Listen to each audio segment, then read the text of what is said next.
accepte-le comme ton Seigneur et ton Sauveur personnel. C'est ainsi que tu seras désintéressé du monde. Tu vas naître de nouveau.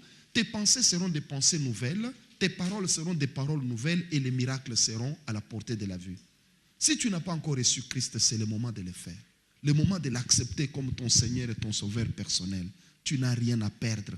Il a dit tout est accompli. C'est-à-dire, ce que tu as pour réussir, ce n'est pas ce que toi tu vas faire d'abord, mais c'est ce que lui a fait sur la croix pour toi. Tout est accompli. Crois en ce qu'il a fait. Quand tu crois en ce qu'il a fait, tu commences à agir maintenant dans l'obéissance à sa parole. Tu vas voir que ta vie va devenir tout à fait différente. Ne laisse pas des années passer comme ça pour rien. Le chemin que tu es en train de suivre n'est pas un chemin de la vie. Tu peux courir après des hommes, après des femmes, ça ne t'apportera rien. Il n'y a que tristesse, déception, pleurs. Et ça va t'amener que des problèmes sur des problèmes. Suis le chemin du Seigneur. C'est le chemin de la paix. C'est le chemin de la grâce. C'est le chemin de la miséricorde. Et quand tu t'accroches au Seigneur Jésus-Christ, il faudra savoir que le Seigneur te fera du bien. Ça, c'est quelque chose que tu ne peux pas rater auprès de notre Dieu. Alléluia. L'amour qu'il a manifesté pour son épouse, qui est l'Église, est un amour immense. Malgré les fautes de l'Église, les hommes peuvent parler contre l'Église, mais le Seigneur n'a jamais dit qu'il va divorcer de son Église. Jamais. La promesse de son retour pour prendre son Église demeure intacte. Il reviendra pour prendre son épouse. Il a aimé son épouse une fois pour toutes. Je voudrais te dire que si tu avais des pensées de divorcer avec ta femme, ces pensées ne viennent pas de Dieu. Tu voulais quitter ton mari, ces pensées ne viennent pas de Dieu. À partir d'aujourd'hui, répète, j'aime mon mari, j'aime ma femme, grâce à Jésus-Christ. J'aime mon mari ou j'aime ma femme grâce à Jésus-Christ. Tu verras que ces pensées-là vont partir. Tu vas devenir une personne différente. Parce que tout être humain a des qualités, des défauts. Changer de mari, tu ne changes pas de planète. Changer de femme, tu ne changes pas de planète. Tu prendras une autre femme qui aura aussi ses défauts. Tu commences à dire, celle qui est partie était même meilleure. Tu veux la reprendre, c'est trop tard. Elle est dans les bras de quelqu'un d'autre. Parce que la femme que tu as, elle est bonne, je te dis.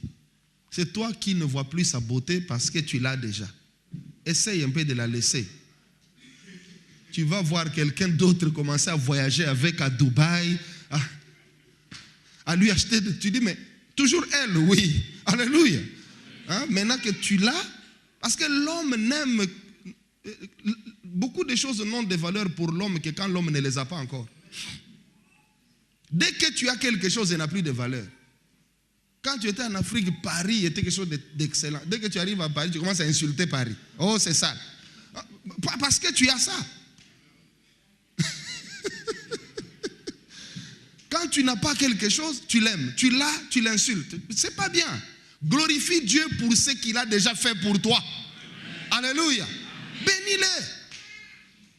Bénis-le pour ce qu'il a déjà fait pour toi. Ça, c'est vraiment un homme ou quelqu'un qui aime le Seigneur et qui connaît le Seigneur. Parce que le destin de l'Église, c'est la gloire. Alléluia. C'est la gloire. Il faudra donc, peuple de Dieu, que nous apprenions à aimer notre prochain comme nous-mêmes. Nous nous aimons, nous avons vu comment nous pouvons nous aimer en ayant de bonnes pensées pour nous, de bons projets pour nous, de grands projets pour nous, en ayant de bonnes pensées pour notre épouse, pour nos enfants. Il faudra que un jour tu meurs, ta femme, tes enfants, ton mari, tous disent non. Nous sommes fiers d'avoir eu un papa chrétien, une maman chrétienne, et ça c'est vraiment quelque chose de bien. Ou une épouse chrétienne et un époux chrétien. Tu dois faire la fierté du christianisme dans ta conduite, dans tes paroles. Alors quand tu t'aimes toi-même, tu vas aimer aussi ton prochain. Tu vas chercher à ce que ton prochain soit quelqu'un de bien et qu'il soit bien. Ma soeur, mon frère, si tu cherches le bien des autres, les autres te feront aussi du bien. La Bible dit, le Seigneur Jésus le dit clairement, ce que tu veux que les hommes fassent pour toi, fais-le pour eux. Alléluia. Tu veux que les gens t'aident, aide les gens. Les gens t'aideront. Ce que tu veux qu'on fasse pour toi, fais-le pour les autres. Tu aimes qu'on te complimente, mais toi, tu n'aimes pas complimenter les gens. Tu vois quelqu'un bien habillé, tu commences à bouder, à critiquer. D'ailleurs, l'habit là, c'est moi qui lui avais donné.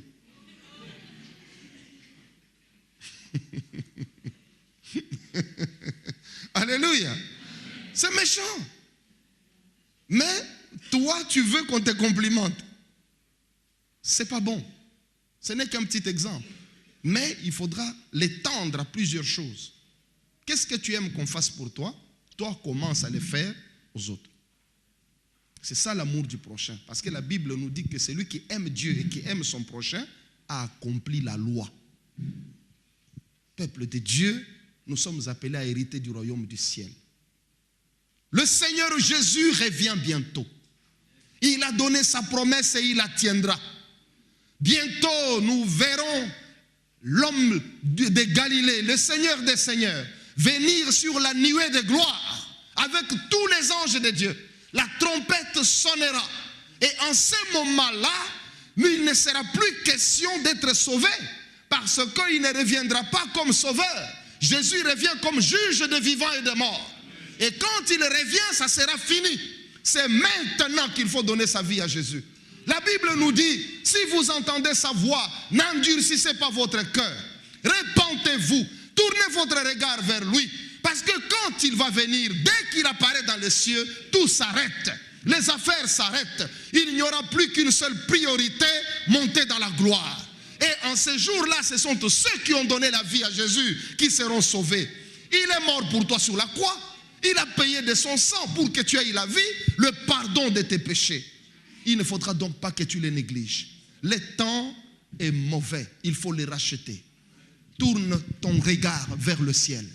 Aime ton prochain, aime Dieu. Tu vivras ta vie. Ce n'est pas une punition. Ce n'est pas quelque chose de difficile qu'on te demande à faire. C'est quelque chose que tu aimes. Parce que tel que tu es, tu aimes qu'on t'aime. Tu aimes que les autres t'aiment. Tu ne veux pas entendre que quelqu'un ne t'aime pas. Ton désir là, c'est le désir de ton prochain. L'autre aussi veut la même chose. Tel que tu veux qu'on t'aime, l'autre aussi veut qu'on l'aime. Alors donne l'amour, tu recevras l'amour. Donne l'amour. Tu avais un problème avec quelqu'un à la fin de cette réunion, va saluer la personne. Effacez les péchés. Pardonnez-vous les uns les autres. C'est ce que le Seigneur avait dit. Pardonne. Pardonne et Dieu te bénira. Pardonne et il te bénira. Jésus-Christ a porté tes souffrances sur la croix, tes maladies. Aujourd'hui, c'est un jour de miracle. Un jour de bénédiction pour ta vie ne sera pas la même. Nous allons bientôt prier. Je voudrais que tu aies un besoin dans ton cœur. Quel est ton besoin? Le Seigneur veut te l'accorder ce soir. Qu'est-ce que tu veux? Que ce besoin-là, tu le présentes maintenant dans la prière devant la face de Dieu. Le Seigneur veut t'accorder une grâce particulière. Te donner ce que tu as toujours cherché ou ce que tu commences à chercher. Parce que le Seigneur, en mourant sur la croix, il a vaincu les démons, il a vaincu le diable. Et il a dit, je vous ai donné le pouvoir de marcher sur les scorpions, sur les serpents et sur toutes les puissances de l'ennemi et rien ne pourra vous nuire. Le Seigneur l'a dit et il accomplira sa parole. Ne crains pas des sorciers, ne crains pas ceux qui maudissent, ne crains pas des forces du mal. Jésus est vainqueur, Jésus est Seigneur, Jésus est vivant, Jésus est tout puissant, Jésus est le roi des rois.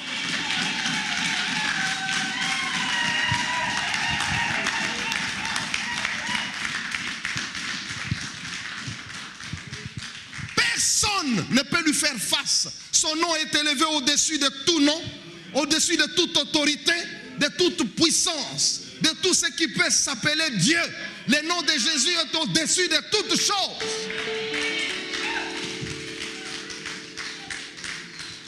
Restez ferme dans la foi. Rien n'est impossible à Dieu. Et rien n'est impossible à celui qui croit. Lorsque tu crois, tout est possible.